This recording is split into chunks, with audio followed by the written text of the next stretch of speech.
Muy bien, de nuevo con ustedes, aquí disfrutando este tiempo de alabanza. Qué bueno poderle entregar a Dios estas canciones, pues se las merece. Dios es maravilloso, Dios es buenísimo para con nosotros, todos los días nos cuida y está pendiente de que no nos falte nada y que todos los detalles que tiene preparados para nosotros se asegura de que los recibamos. Entonces, por un lado, agradecerle mucho a Dios, muchísimas gracias a nuestro buen Dios por su gran amor, por su gran misericordia, por su cobertura sobre nosotros y sobre nuestras familias. Honramos a Dios y por eso le entregamos todas estas canciones con nuestro corazón para Él.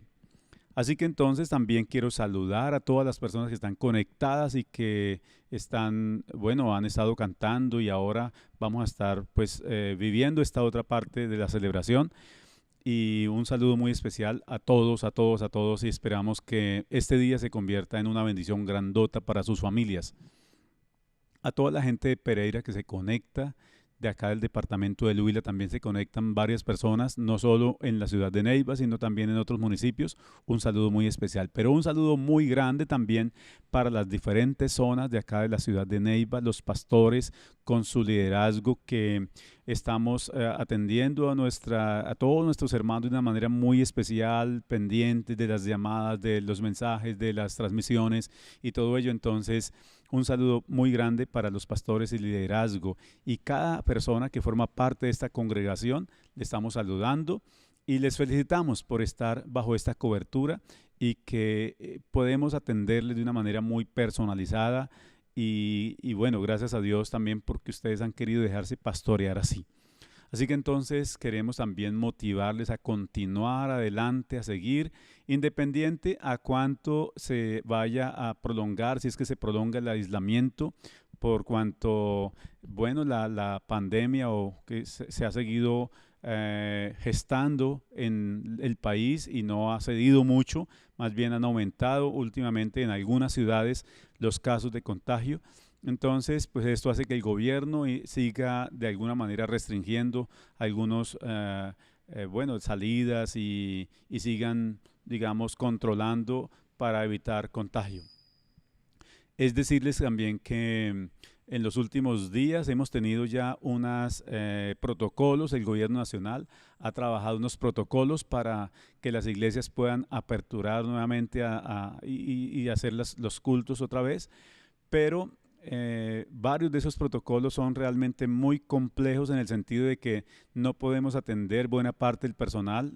Los números que podemos atender son realmente mínimos porque esos 2 metros de distancia de uno a otro realmente se convierten en mucho más de 2 metros porque son 2 metros por todos los lados, así que es, digamos, una distancia inmensa. Necesitaríamos un lugar muy grande para poder atender a la congregación así de manera pues grupal. Así que entonces queremos cada día atenderlos a través de las redes y a través de las transmisiones y hacerlo de la manera mejor posible y que usted pueda también tener su tiempo con Dios, tiempos de oración, tiempos devocionales, no alejarse de la palabra. O sea, usted no espere este tiempo de culto para leer la Biblia, sino que pueda leer la Biblia también a nivel familiar, en su devocional personal. Usted pueda tener tiempos de estudio bíblico y profundizar en su relación con Dios. Ese es nuestro consejo. Esperamos que cada persona pueda crecer ese tiempo en su relación con Dios, en su vida devocional. Bueno, también quiero agradecer a Dios por las finanzas, porque, bueno, he hablado con personas que dicen, bueno, pastor, a pesar de que ha estado tan difícil este tiempo, pero Dios nos ha provisto, nos ha bendecido, Dios ha estado, no nos ha faltado la comida y lo necesario, así que entonces es como darle muchas gracias a Dios por eso. Yo quiero honrar a Dios por la bendición que ha traído a cada familia. Y lo hacemos normalmente con los pastores cada vez que tenemos la oportunidad de orar por las finanzas, por la economía, tanto de la congregación como de las personas que están formando parte de ella y pues obviamente por la economía del país.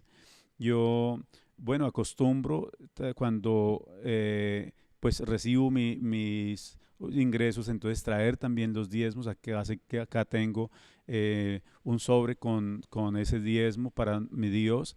Y el diezmo es una obediencia, es una forma de honrar a Dios y hoy quiero entregarlo, así que quiero darle gracias a Dios. Y los que también están con el propósito de honrar a Dios de manera voluntaria a través de sus diezmos y ofrendas, entonces pueden hacerlo. Este es el momento oportuno para ello. Pero me gustaría que le digamos a Dios que por favor bendiga nuestras finanzas, que Él dice el libro de Malaquías que Él bendecirá nuestras finanzas hasta que sobre y abunde, y que nuestros ingresos no se convertirán en algo estéril, sino que las diferentes personas dirán que somos bienaventurados porque somos bendecidos, en ese caso por Dios. Así que entonces yo quiero proclamar esa bendición de Dios sobre la vida de cada una de las personas que ahora están conectados. Padre, en el nombre eterno de Jesús de Nazaret, oro para que primero, para darte gracias porque tú nos bendices, Señor. Tú nos das la oportunidad a todas las familias de traer comida a nuestras casas, Señor, a nuestros hijos, a las personas, a los miembros de nuestra familia.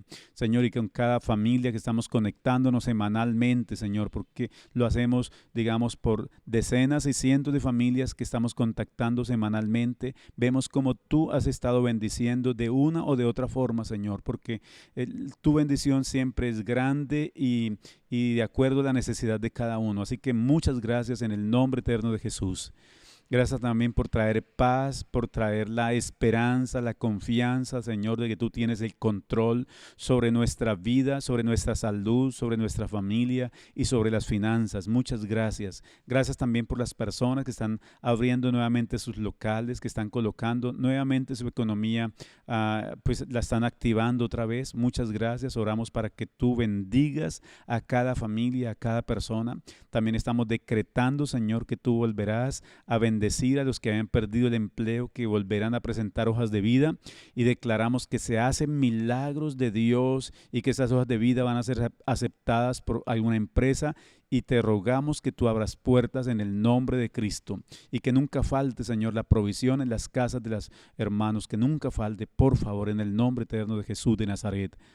Amén y amén. Bueno, al terminar esta tiempo, entonces me voy a dirigir al alfolí para depositar este sobre con mis diezmos.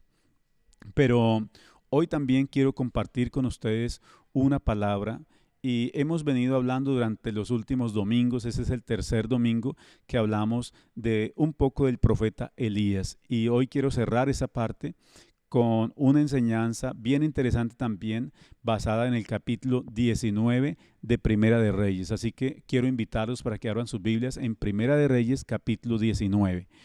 Y quiero que abran su Biblia, es cierto, que pueda subrayar las palabras que le llamen la atención. Tal vez hay cosas muy importantes para usted en este pasaje que le hablan muchísimo, y entonces quiero desafiarlos para ello, y que este tiempo de culto lo vivamos como si estuviéramos en el templo. Ya les decía que estar otra vez en el templo no está tan cierto y tan claro cuándo podamos estar, pero les decía hace 8 días y hoy nuevamente que nuestra vida cristiana, nuestra fe, no depende de si podemos ir al templo o no, sino de cómo hemos creído en Dios y cómo fortalecemos nuestra vida a través de la palabra. Así que entonces, bueno, hoy les digo, abramos otra vez la Biblia en el libro de Primera de Reyes, capítulo 19. Y quiero compartirles un tema que se llama No te escondas. Ese es el tema de hoy, no te escondas. No sé de qué se está escondiendo actualmente, pero bueno, quiero comentarles que varias personas, muchas personas, en el surgimiento de la Biblia, que la Biblia duró 1500 años surgiendo, escribiéndose, desde que inició, digamos, el primer libro de la Biblia hasta que se escribe Apocalipsis, duró un proceso o un tiempo mejor, de 1500 años. Y en ese tiempo, Dios llamó a diferentes personas para que cumplieran o se involucraran en el proyecto de Dios. Muchas de esas personas no tenían, digamos, ningún interés personal en ese proyecto. Todo tenía que ver con el plan de Dios para otras personas o para un pueblo, una nación, en fin. Entre las personas, bueno, y muchas de esas personas a las que Dios llamó se negaron, le colocaron excusas, algunos se escondieron. Entre las personas que Dios llamó, digamos, a muchos otros, pero entre esos llamó a Moisés, a Gedeón, y que ellos sacaron excusas. Digamos, Moisés dijo, no, yo tengo problemas porque no puedo hablar, no soy hombre de fácil palabra, tengo mucha dificultad para hablar. Gedeón, Jeremías, bueno, cada uno sacaba su propia excusa. En el caso de Gedeón dijo, no, somos muy pobres, vivimos en Manasés, no tenemos como las posibilidades de hacer lo que tú quieres que hagamos a favor de Israel. Bueno, Jeremías, Jonás y el mismo Elías, entre otros. Y cada uno pues sacaba su propia excusa o hacía alguna cosa. En el caso de Jonás pues se escondió y trató de esconderse, de huir de la presencia de Dios, pero Dios lo alcanzó siempre y tuvo que hacer. Entonces ellos en el proceso se dieron cuenta, comprendieron que no era posible negociar con Dios, que solo existía una posibilidad y era la de hacer lo que Dios determinó hacer. O sea, los planes de Dios no se pudieron negociar, en ese caso, todos esos personajes que les nombré, y podría nombrarles muchos más, y no lograron negociar. Dios siempre los convenció. En un momento, Jeremías le dice a Dios, me sedujiste, oh Jehová, y fui seducido, más fuerte fuiste que yo. Bueno, entonces quiero que veamos un poco acerca, digamos, unos 3 motivos por los cuales el profeta Elías no debió esconderse. Y el primero de esos 3 es porque Dios lo observa todo, porque Dios lo ve todo. Esa es la primera razón. O sea que no intentar escondérsele a Dios, pues realmente es muy difícil porque en cualquier lugar que estuviera, en ese caso el profeta, Dios lo estaba viendo. Yo quiero que iniciemos hoy en el capítulo 19, pero a partir del verso 8, aunque el verso 8 fue el último que miramos hace 8 días. Hasta ahí llegamos hace 8 días, verso 8, entonces quiero conectar, digamos, y luego seguiremos revisando un poco más detenidamente el verso 9. El verso 8 dice, y se levantó pues y comió y bebió y fortalecido con aquella comida, caminó 40 días y 40 noches hasta Horeb, el monte de Dios.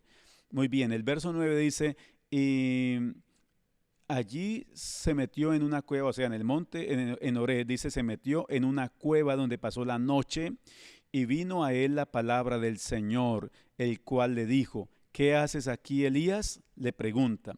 Entonces, aquí podemos ver pues varias cosas, pero quiero antes de como mirar algunos detalles, decirles que el profeta intenta escapar de la responsabilidad que Dios le asignó desde un tiempo atrás, porque su corazón está cargado, está lleno todavía de un sentimiento negativo al ver la mala actitud del gobierno de su país contra los hombres de Dios. Y digamos que esa es como la razón por la cual Elías está huyendo, el profeta está huyendo y no quiere hacer o cumplir, terminar mejor el programa que Dios le ha establecido. Pero quiero decirles entonces dentro de esta primera parte que Dios estaba monitoreando a Elías. Entonces, ¿por qué no escondernos? Les decía, porque Dios nos ve siempre, porque Dios monitorea a sus siervos, a sus hijos, a sus hijas, todos los días y en todo lugar. Quería decirles que Dios tiene el mejor sistema satelital del mundo. Es el más antiguo, está ubicado mucho más alto. En esto de alto, pues digamos que los satélites que están más altos están a unos 35.000 kilómetros y son, digamos, los que son mucho más fuertes y pueden generar mejores señales, mejores fotografías y brindar más beneficios dependiendo pues para lo que los han ubicado en el espacio. Entonces también Dios tiene el satélite más sofisticado. Cuando la Unión Soviética, digamos, lanzó su primer satélite al espacio, esto se dio en el año 1957 y esto también abrió en ese caso entonces la era espacial, los países, entonces los diferentes países de ahí en adelante siguieron enviando sus satélites con diferentes propósitos también. En ese caso la Unión Soviética lo hizo para, digamos, enviar señales radiales, pero luego vinieron otros muchos propósitos, así que en el momento entonces hay seguramente unos más de 2.500 satélites, digamos, en el espacio y enviando diferentes señales de acuerdo al propósito con el cual los han enviado y cómo los siguen pues manipulando, monitoreando. Entonces, pero se usan muchísimo para las comunicaciones y también para temas de espionaje. En ese tiempo, en la antigüedad, digamos, lo usaban mucho para ello, pero actualmente con muchos temas, digamos, con muchos propósitos, digamos, ambientalistas, de seguridad, de comercio y bueno, muchos propósitos.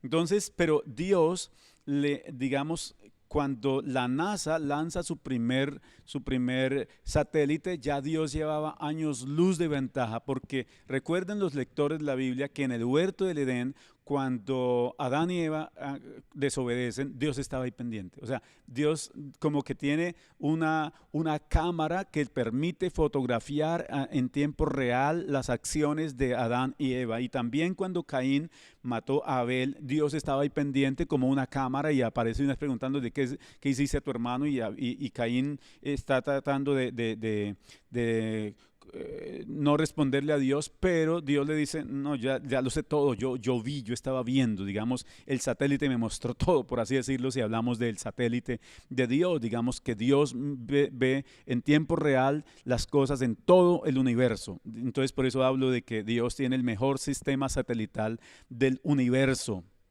Entonces, digamos que ya Dios lo sabía. Cuando Elías caminó los 40 días por el desierto, Dios lo estaba siguiendo paso a paso. Así que Elías, aunque creyó que Dios lo había, pues que había dejado a Dios en el lugar donde el ángel le apareció, sin embargo, no, eso no era posible.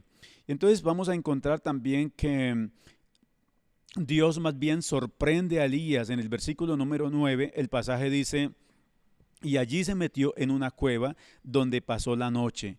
Y vino a él la palabra de Jehová, el cual le dijo: ¿qué haces aquí, Elías? Entonces uno diría, bueno, el profeta mejor diría, después de caminar aproximadamente 430 kilómetros, que era la distancia desde donde le apareció el ángel con la torta. ¿Se acuerdan de la torta?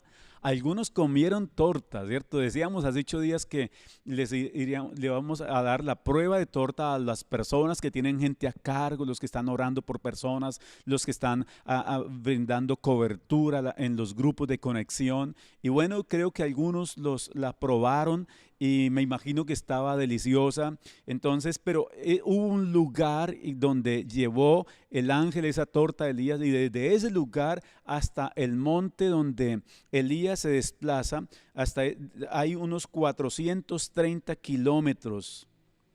Y bueno, entonces, después de caminar tanto, Elías cree que está solo en la cueva, que sencillamente ya desapareció del plano, del radar de Dios, pero realmente no es así. Al despertar, digamos, en la madrugada, descubre que nada ha cambiado, que las cosas continúan igual, que Dios está ahí, que Dios está ahí. Tal vez esa es la situación que a algunas personas les ha ocurrido. Han caminado un largo desierto en su vida, tal vez por una enfermedad, tal vez una situación económica, tal vez por una situación de familia, y entonces esa situación de familia le ha generado durante años como lo que podría generar el desierto, que ha consumido sus fuerzas, le ha generado fatiga, angustia, desesperación, tal vez desesperanza, y creen que ya Dios no está por allí, que Dios no aparece por ningún lado, que Dios ya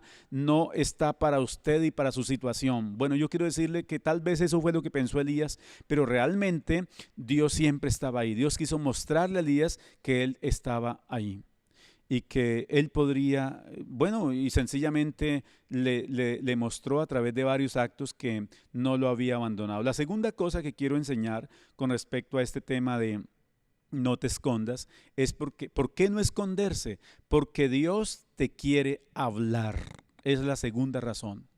Dios quiere hablar a cada persona que está dentro de su plan, a cada persona que Dios ha sellado para que sea su hijo, su hija, y seguramente a muchas personas más que durante el tiempo que resta por venir Jesús por su iglesia, muchas más personas serán selladas, serán llamadas para que continúen en los caminos de Dios y sean salvos.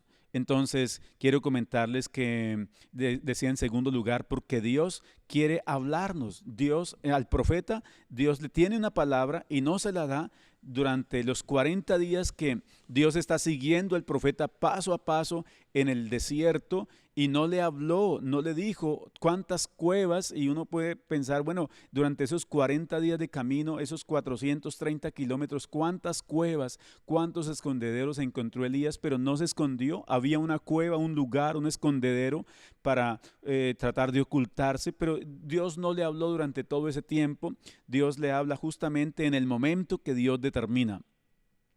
Y Y así va a pasar con nosotros seguramente. Entonces Dios quiere hablarnos y lo va a hacer en un momento oportuno. Tal vez este sea el momento de alguien que dice, esta palabra es la que yo quería escuchar.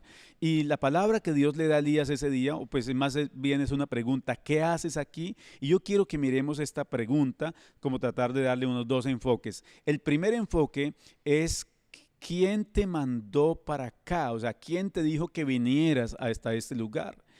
¿Quién te dio la orden que vinieras a Horeb, aunque es el monte de Dios? Y ahora quiero que pensemos por un momento que esta decisión que el profeta toma de irse para el monte de Dios, para Horeb, tal vez no es una situación pecaminosa. Dios no está recriminándole o preguntándole el por qué está en ese lugar, porque sea, digamos, un lugar malo, un lugar que el profeta no debe pues llegar hasta ese lugar. No es por eso, más bien es porque el profeta ha abandonado el plan de Dios y ahora está en su propio plan.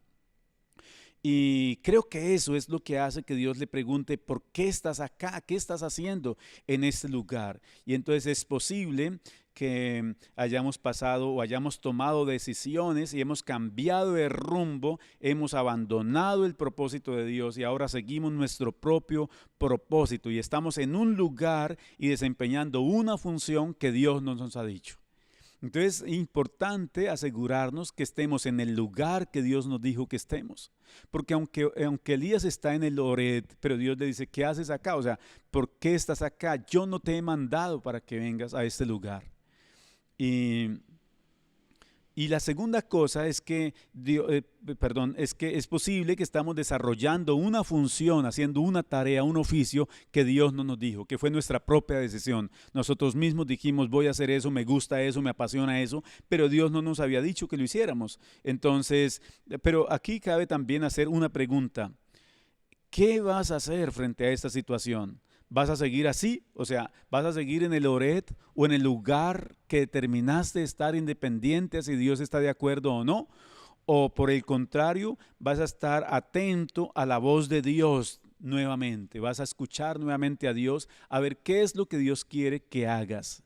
También dentro de esta segunda parte quería compartirles que esta pregunta que Dios le hace, les dije, es una pregunta muy importante que Dios le hace a Elías después de un tiempo de silencio. Y la pregunta también tiene que ver entonces es con ¿qué propósito tienes aquí? O sea, ¿cuál es tu propósito al estar en este lugar?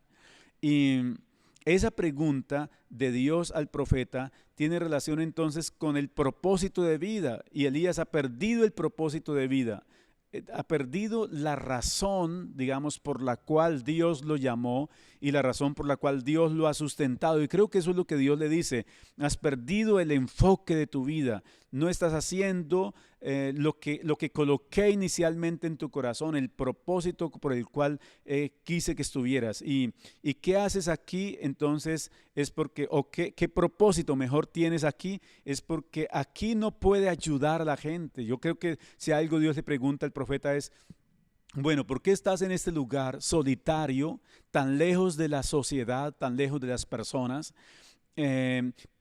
Te llamé para que ayudes a la gente. Ahora, me están escuchando personas que han sido llamados para ayudar a otras personas, para orientar, para brindar una consejería, para dar palabras de aliento, para orar por alguien, para que Dios sane a alguien después de su oración. y no lo está haciendo tal vez durante este tiempo, más bien nos hemos aislado. Y yo quiero decir que los cristianos realmente no somos llamados a desobedecer a las autoridades, las órdenes del gobierno, pero tampoco es como para dejarnos paniquear, ¿cierto? En este tiempo y como que ya no vamos a orar más por nadie. Yo quiero decirles que en este tiempo esta iglesia ha estado más dinámica que en cualquier otro tiempo. Hemos estado más pendiente, más en la casa con la gente, más pendiente de ayudar, de apoyar, incluso de soliviar algunas crisis, incluso económicas también a algunas personas. Y pues obviamente aquí no estamos dando nombres, pero lo hemos hecho con mucho amor. Es nuestro anhelo apoyar a nuestra familia de la fe. Entonces no nos hemos escondido, y la idea aquí es que no podemos escondernos, aislarnos. Alguien podría decir, no, yo me voy para la finca de un familiar, cualquiera. Bueno, yo podría decir, me voy para la finca de un familiar en el campo, en un lugar lejano donde no hay mucho contacto con la sociedad, y allá estoy tranquilo tomando aguas limpias de los manantiales y no sé qué cosas, ¿cierto? Y donde no hay mucho bullicio, mucho ruido, mucho estrés, y podría estarme allá mientras pasa la cuarentena. Pues lo pudimos hacer antes de que hubiera las restricciones de salidas y todo ello. Pero no es esa la idea, a eso no fue que nos llamó Dios, no para que nos escondiéramos. Dice, la pregunta que deja en el aire es: ¿por qué estás aquí donde no hay gente? No podrás ayudar a la gente acá. Entonces yo quiero decir también a toda la congregación que este es un tiempo donde debemos ayudar a las personas, gente que está desorientada, gente que no sabe, digamos, cómo relacionarse con Dios, pero sabe que lo necesita. Hay gente que entiende, aunque no son lectores de la Biblia, pero hay gente que entiende que estamos viviendo un tiempo, digamos, final de muchas cosas importantes, y que algo sobrenatural va a pasar dentro de un tiempo no lejano. Entonces esas personas que logran entender, que logran como que su espíritu perciba la atmósfera que se está dando en el mundo espiritual, entonces ellos necesitan apoyo, ayuda. Y por eso la pregunta de Dios a Elías: ¿qué haces aquí? ¿Cuál es tu propósito en este lugar? Y pues obviamente el propósito era algo muy personal, era algo muy egoísta. Estoy bravo, estoy molesto, entonces por eso me escondo, por eso no voy a dar la cara a la gente, no ayudaré a otras personas. Creo que hemos vivido momentos totalmente desenfocados del propósito de Dios, y hemos estado en lugares donde Dios no nos ha, pues a los que Dios no nos ha enviado. Pero hoy, si logramos escuchar la voz de Dios, seguramente nos diría lo mismo que a Elías: ¿qué haces aquí? ¿Cuál es tu propósito? ¿Qué estás haciendo con los recursos que te he entregado? Tal vez nos preguntaría Dios, y me gustaría mucho que reflexionemos en esa dirección. Y hay un tercer punto general, o un tercer bloque. Me gusta, digamos, llevar las predicaciones en bloques. Ya hablaba del primer bloque, luego el segundo bloque, y luego ahorita vamos a pasar a la tercera parte de esta reflexión. Y la tercera parte que por la cual Elías, o sea, por la cual no debemos escondernos, es porque Dios nos asignará nuevas tareas. Las tareas que hicimos, ya las hicimos, ya pasaron. Pero Dios está buscándonos y pendiente de nosotros para asignarnos nuevas tareas. Y es lo que vamos a ver a partir del verso 10 de este pasaje que estamos estudiando. Y quiero, antes de leer el versículo 10, quiero decirles que el profeta cree que su labor ya concluyó por las circunstancias que se tornaron complicadas, difíciles, pero Dios no ha terminado todavía su propósito. Hay mucho por hacer según Dios, según el ángel. Come y bebe porque el largo camino te resta. El versículo número 10 dice de la siguiente manera: él respondiendo, o sea, cuando Dios le pregunta: ¿qué haces aquí, Elías? O sea, esa es la pregunta que Dios le hace. La respuesta es esta. Entonces voy a hablarles, en esta parte voy a hablar acerca de las excusas. La excusa de Elías por la cual está por ahí solitario, escondido, es que dice, él respondió: he sentido un vivo celo por el Señor, Dios de los ejércitos, porque los hijos de Israel han dejado el pacto, o tu pacto, en ese caso le está respondiendo a Dios, y han derribado tus altares, y han matado a espada a tus profetas, y solo yo he quedado, y me buscan para quitarme la vida. Entonces el verso 10 narra las razones que tiene el profeta para estar, digamos, con ese comportamiento. Y humanamente, digamos que es aceptable esa excusa que tiene el profeta. Y yo quiero decir que muchas de nuestras excusas humanamente son aceptables, pero cuando Dios nos da una orientación, nos da una orden, ninguna excusa va a ser aceptable para Dios. Y uno encuentra esta excusa, Dios no la tiene en cuenta. Y más adelante lo vamos a ver y usted va a decir, ah, claro, tiene razón, Dios no la tuvo en cuenta. Porque Dios, digamos, el hombre ve desde los sentimientos, desde la frustración natural del ser humano, desde el miedo, desde ahí está hablando el profeta Elías. Y eso es normal que un hombre hable así, una persona hable así, a menos que tenga su fe y que tenga sus ojos puestos en Dios, su mirada fija en Dios y que diga, no, definitivamente, aunque la adversidad es muy grande, Dios es más grande que cualquier adversidad y no voy a claudicar, no me voy a desanimar, no me voy a desmotivar, porque Dios habla desde la soberanía, desde el poder, desde la naturaleza espiritual. Y hay una cosa que quiero enseñar acá. Una cosa es hablar, desde nuestra óptica humana, natural. Pero otra es hablar desde la óptica de Dios, desde la óptica espiritual. Y por eso Pablo habla del hombre natural y el hombre espiritual. Entonces, cuando un hombre espiritual, una mujer espiritual habla, pues ya no va a hablar desde el miedo, desde la incertidumbre, desde la frustración, desde los temores, desde una cantidad de sentimientos, digamos, que son tan humanos, más bien habla de lo que dice Dios en su palabra. Y por eso es tan importante conocer la palabra. Y yo les digo, leamos la palabra. Jesús mismo lo dijo, escudriñen las escrituras porque a vosotros os parece que en ellas tenéis la vida eterna y ellas son las que dan testimonio de mí. Entonces, por eso les sugerimos nuevamente, lea la palabra de Dios, instrúyase con la palabra de Dios. Entonces, quiero decirles que Dios ve las cosas desde un ángulo espiritual y la idea es que cada cristiano también vea las cosas desde la óptica espiritual, no desde la humana. Y no es tan natural, porque Dios puede cambiar las cosas. O sea, cuando lo vemos solo desde el punto de vista natural, no, es que no tengo plata y sencillamente no tengo plata. Ah, bueno, sí, no tengo plata y tampoco va a aparecer milagros, tampoco Dios va a proveernos, porque ya lo declaramos y no podemos creer más allá. Y es que la persona dice, es que estoy enfermo, ya de esto me voy a morir, sencillamente de esto me voy a morir. Y yo no digo con esto que los cristianos no nos enfermemos, claro, nos enfermamos, pero también nos sanamos. Y que se han muerto cristianos enfermos, claro, muchos cristianos porque estaban en pecado, no, porque Dios permitió que murieran que ya se había llegado el final de su tiempo acá en la tierra y ya se había cumplido, digamos, el propósito de Dios, entonces ya está bien, pero no es que como que listo, ya estoy enfermo, entonces ya no hago nada más, ni voy a clamar, ni voy a orar. De hecho, estamos orando fuertemente los miércoles a las 6 de la mañana y estamos viendo, digamos, la mano de Dios obrando. Yo quiero felicitar a la gente que está conectándose a esa hora, los miércoles a las 6 de la mañana y que están uniéndose a clamar y a ver cómo Jesús hace milagros, no solo en sanidades, sino también en las finanzas y en la restauración de familias y en muchos otros aspectos. Dios hace milagros. Entonces, por eso es como ver a Dios desde la óptica espiritual, de acuerdo a lo que la Biblia dice que Dios puede hacer.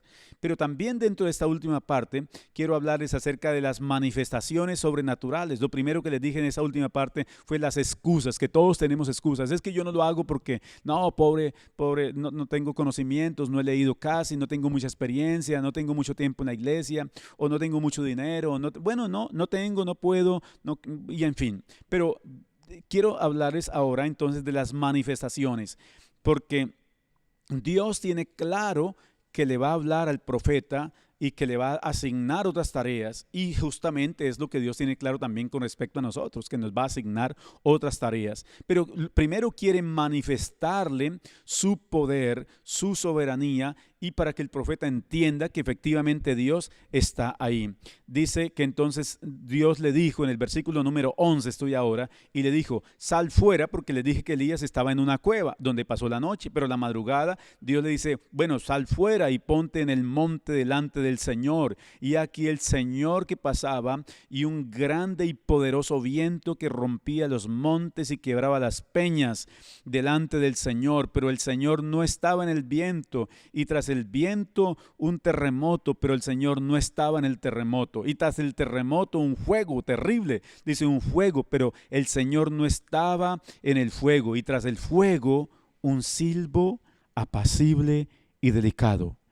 Y cuando lo oyó Elías, dice, cubrió su rostro con su manto y salió a la puerta de la cueva.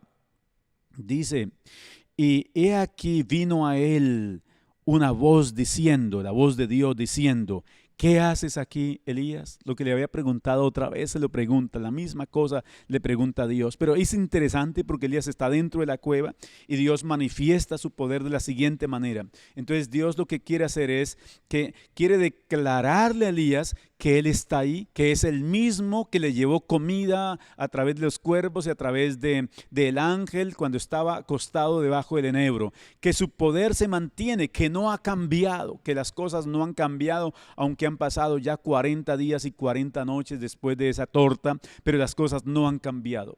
Usted comió torta esta semana y otros no comieron, van a comer estos días, pero las cosas no cambian. Dios no es circunstancial. Ahora Dios le va a mostrar a Elías que su poder se mantiene intacto y se lo va a mostrar a través de varias formas. La primera de ellas es que en el versículo número 11 dice, bueno, es el verso, estaba leyendo, sí, a partir del versículo número 11, dice que vino unas 4 formas, usó Dios para manifestarse. La primera es que vino un viento huracanado que rompía las rocas o las montañas, los montes que habían ahí y las rocas. Dice que se sentían pues el efecto fuerte del viento huracanado que viene en ese momento, y esa es una forma como Elías dice, wow, está pasando algo allá afuera, y él está ahí todavía metido en la cueva.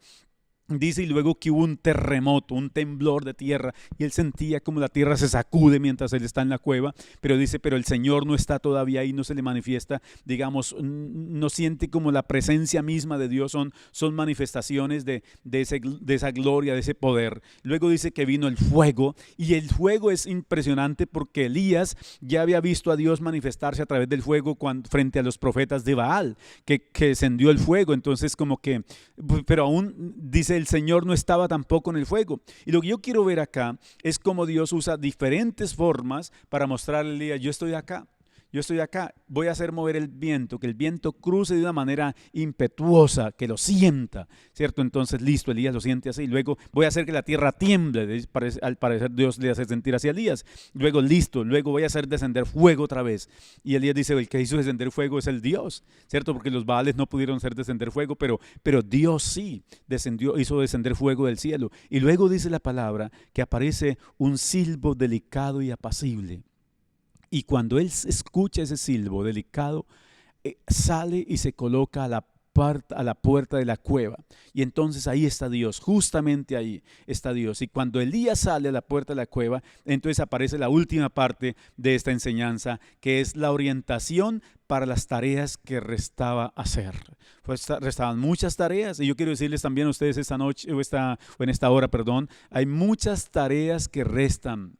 O sea, no podemos como colgar el overol ya. No podemos porque hay mucho por hacer. Y el hecho de que, digamos, haya cambiado, porque digamos, la forma como nos estamos relacionando ahora, pues es muy diferente a la que nos relacionábamos hace unos 3 meses, y la forma como la sociedad se va a seguir comportando a partir de ahora va a cambiar, obviamente, ya cambió. Digamos que vamos a llegar a una nueva normalidad, es lo que dicen los diferentes medios, la nueva normalidad, porque también va a llegar un nuevo orden mundial, ¿cierto? Que está siendo estructurado cada vez. Ya hay muchas cosas de ese nuevo orden mundial rodando por los diferentes países, y se va a dar, y porque decíamos hace un tiempo que esta es como una plataforma para el gobierno, un gobierno global que también se va a dar en la tierra. Entonces, pero mientras que esto ocurre, hay tareas por hacer todavía, ¿cierto? O mientras esto va ocurriendo, hay tareas por hacer. Nosotros, digamos, los hijos de Dios, no se nos ha terminado la misión. Tenemos todavía una misión por desarrollar, unas tareas por hacer. Entonces, noten ustedes que a partir del versículo número 15 dice que el Señor le dice a Elías, vuelve por el camino del desierto y ve a Damasco, y al llegar vas a ungir a Hazael por rey de Siria, y luego vas a ir, en ese caso tienes que regresar a Israel y vas a ungir a Jehú, hijo de Nimsi, y lo vas a ungir por rey sobre Israel, y a Eliseo, hijo de Safat de Abel Meola, ungirás para que sea profeta en tu lugar. Entonces, digamos, versículos 15 y 16 aparecen como las instrucciones que Dios le está dando al profeta acerca de lo que tiene por hacer todavía y que no pueden morir. Y yo quiero compartirles un poco que la jornada para Elías desde este momento en adelante todavía está muy dura y un poco larga, un poco extensa, porque tiene que caminar desde Oret hasta Damasco. Acuérdense que Oret es el monte de Dios donde estaba él escondido en una cueva, y de Oret a Damasco hay alrededor de 713 kilómetros, era la distancia que tenía que caminar entonces el profeta y llegar allí para ungir al rey de Siria, que está en Damasco, o Damasco era en ese caso Siria. Entonces tiene que ungir a su rey. Estos dos reyes que va a ungir, el rey de Siria y el rey de Israel, y el profeta Eliseo, tienen un propósito. Dicen los historiadores que el propósito era como arrasar con toda la creencia hacia Baal que había en Israel. O sea, y por eso le dice en versículo siguiente, le dice que el que escape de la espada de Hazael, Jehú lo matará, y el que escape de la espada de Jehú lo matará Eliseo. Está hablando en ese caso de los seguidores o los profetas de Baal. Entonces les dije que de Oret a Damasco había alrededor de 713 kilómetros, y recordemos que el profeta no tenía ni una moto, ¿cierto? Ni tenía un Mercedes, ni tenía un helicóptero, ni tenía pues ningún transporte rápido, pero casi ni un camello en ese caso, aunque había camellos, pero pues no tenía medios de transporte. Entonces tiene que ir a pie. Era un buen caminante, era un hombre muy atlético, pero esto le va digamos, a gastar unos 2 meses promedio, podría ser un poco menos, un poco más, para llegar hasta Damasco y ungir al rey de Siria. Luego de ungir el rey de Siria, debe regresar a Israel para ungir el rey de Israel, digamos, y desde Damasco hasta regresar al lugar donde ungiría al rey de Israel, había unos 430 kilómetros. Es decir, unos tramos muy inmensos. Y luego ungiría, digamos ya como para cerrar la jornada, ungiría a Eliseo en su reemplazo. Y acuérdense que unge a Eliseo, y después de unos días de haber ungido a Eliseo, entonces viene un carro de fuego y arrebata a Elías y se va para el cielo. Por eso decíamos que Elías es uno de los 2 testigos que estarán en el Apocalipsis ya en la semana 70 de Daniel, ya prácticamente en el tiempo final. Entonces podemos ver que todo ello, lo que ocurre con la vida de Elías, aunque Elías dice cuando se acuesta debajo del enebro, basta ya, Señor, quítame la vida, desde ese momento hasta que ungió a Eliseo y hasta que el carro de fuego lo arrebató, o hasta que Dios se lo llevó, pasó mucho tiempo. Tal vez esa es su situación. Yo no sé qué está pasando con su vida, cuál es la realidad exacta de su vida y de su ministerio en este momento. Pero lo que yo sí quiero decirle es que Dios tiene planes todavía con muchos de nosotros. Y tal vez con usted también, obviamente. Y por eso la pregunta que surge acá es, ¿estamos dispuestos? ¿Estamos dispuestos para escuchar a Dios, para seguir a Dios en lo que Dios nos está, digamos, orientando? Y quiero decir, ya a manera de conclusión, a manera de cierre, si escondernos solucionara las cosas, solucionara los problemas, sería fácil, pero Dios no se rinde y Dios se mantiene firme en sus proyectos. Lo que decidió hacer, lo va a hacer. Y miren lo que les voy a decir acá. Aunque Moisés sea tartajoso, aunque Gedeón sea miedoso, aunque Jeremías sea como un niño, se sienta como un niño, aunque Jonás sea escurridizo o fugitivo, aunque Elías sea visceral o bipolar, Dios se mantiene. Dios nos llevará a cumplir su voluntad, sus propósitos, o ahora o después, cuando ya estemos más viejos y con algunas limitaciones. ¿Para qué escondernos entonces de la voluntad de Dios, del propósito de Dios? Vamos a hacer su voluntad o ahora o después. si somos escogidos por Dios, si somos seleccionados por Dios. O lo hacemos ahora o lo hacemos después. Acuérdense, Jonás no lo hizo cuando Dios le dijo, pero lo hizo después, cuando salió del vientre del pez. Moisés le puso resistencia a Dios, pero siempre lo hizo. Jeremías, resistencia, pero siempre lo hizo. Gedeón, resistencia, pero siempre lo hizo. Porque Dios no echa para atrás. Dios, cuando marca a alguien, cuando determina que a alguien le va a servir sí o sí. Yo quiero que oremos hoy. Yo quiero que oremos y le digamos a Dios: Señor, yo entiendo que lo que está pasando actualmente no es lo determinante para mi vida, que ese no es el final. Acuérdense, estoy cerrando. Elías creía que lo determinante era cuando se secó el arroyo, pero Dios le dice: no, queda todavía, hay que ir a Sarepta, ahí hay todavía mucho por hacer. Y cuando se termina el tiempo en Sarepta, tiene que encontrarse con el rey Acab. Tal vez Elías piensa que ese es el final, pero Dios le dice: ese no es el final todavía.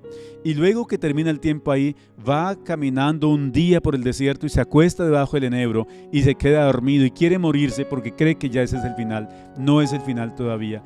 Las circunstancias difíciles no determinan que es el final. El final lo conoce Dios. Así que entonces, lo mejor que podemos hacer es agarrarnos de la mano de Dios y esperar en Él. Dios tiene todo bajo control. Acuérdense, Dios monitorea la tierra. Dios sabe las organizaciones que están intentando acabar con buena parte de la raza humana. Dios las conoce perfectamente. No está el pensamiento en la mente de la persona y Dios ya lo conoce. Y cada persona que actúa contra de la sociedad, de la raza humana, es porque sencillamente, no es porque sea más poderoso que Dios, no. Nada, en absoluto. De hecho, los seres humanos, desde el más poderoso porque tiene mucho dinero o tiene mucho reconocimiento o un gran cargo a nivel mundial, no es porque sea tan poderoso. Sencillo, Dios le ha permitido estar ahí. Pero cuando Dios decide, un chasquido de dedos y el corazón deja de latir y se fue. Puede ser el presidente del país más grande, más poderoso del mundo, o puede ser la organización más grande del mundo. Ya. Sencillo, Dios dice: no quiero que este tipo esté más acá, y lo cambia por otro y usa cualquier medio. Así que entonces, pero Dios, sus planes, los planes de Dios los tiene bajo control, y creo que mi vida y la vida de muchas personas que me escuchan ahora están bajo ese plan maravilloso de Dios. Por eso, digámosle: Señor Jesús, en este momento aferro más mi fe en ti. Y no me esconderé, Señor. La enseñanza de hoy me dice que no debo esconderme frente a circunstancias, por difíciles que sean, porque el banco me llama, o porque hay una crisis familiar, o porque el médico dio un diagnóstico. Gracias a Dios por los médicos, enfermeras y toda la gente de la salud que está luchando para ayudar a las personas en este tiempo. Pero oramos para que también allí haya transparencia, Señor, en el nombre eterno de Jesús de Nazaret. Y te suplico, Señor, que cada día podamos aferrarnos más de tu mano poderosa, y que no estemos tan pendientes, Señor, de cómo cambian las circunstancias, para que nuestro estado de ánimo cambie. Señor, que nosotros podamos mantener un estado de ánimo firme en el Dios, como mirando al invisible, así dice la palabra, y que podamos mantener nuestra fe inamovible delante de los hombres, delante de las pandemias, de las enfermedades, de las crisis económicas o cualquiera que sea, y que podamos mantenernos firmes en el nombre eterno de Jesús de Nazaret, y que no dependemos de las organizaciones del mundo. No, Señor, dependemos de ti, y estaremos sobre la tierra hasta el día que tú determines, y nuestra salud depende de ti, Señor, en el nombre de Jesús. Y nosotros te damos muchas gracias, Señor, porque hemos sido guardados hasta ahora y nos seguirás guardando. Y a Colombia, Señor, la has guardado también. Creo que tú estás respondiendo oraciones. Hay ciudades donde la mano poderosa de Dios se ha visto en protección. Muchas gracias. Oro también y doy gracias, Señor, por las personas que han estado pendientes de ayudar, de cuidar emocionalmente, de cuidar espiritualmente. Todos esos líderes, hombres y mujeres valientes, están pendientes, Señor. Oro por ellos y para que tú los bendigas, los fortalezcas y abras puertas cada día de bendición para ellos, en el nombre eterno de Jesús. Las personas están comenzando en la vida cristiana. Oro para que este tiempo sirva, Señor, para reafirmarse en la vida cristiana, en el nombre de Jesús. Oro por la gente que está comenzando su vida devocional, para que encuentren en la palabra, Señor, un refugio, no como Elías que encontró una cueva, pero Dios estaba fuera de la cueva, pero que ellos encuentren la palabra de Dios como un aliciente para sus vidas, en el nombre eterno de Jesús de Nazaret. Oro también ahora mismo por el devocional del miércoles próximo, Señor. Tendremos un tiempo poderoso allí, donde la mano poderosa de Dios se va a mover sanando, restaurando, haciendo milagros. Gracias, Señor, por ese tiempo. Ya estás madurando milagros para ese momento, Señor. En el nombre de Jesús, desde ya te doy muchas gracias y creo que la gloria de Dios se va a manifestar poderosamente ahí, Señor. Gracias por las personas que están ahí creciendo en fe, que están diciendo, ese día voy a ser sano, que están diciendo, ese día voy a recibir mi milagro. Señor, en el nombre de Jesús, gracias por ello. Muchas gracias.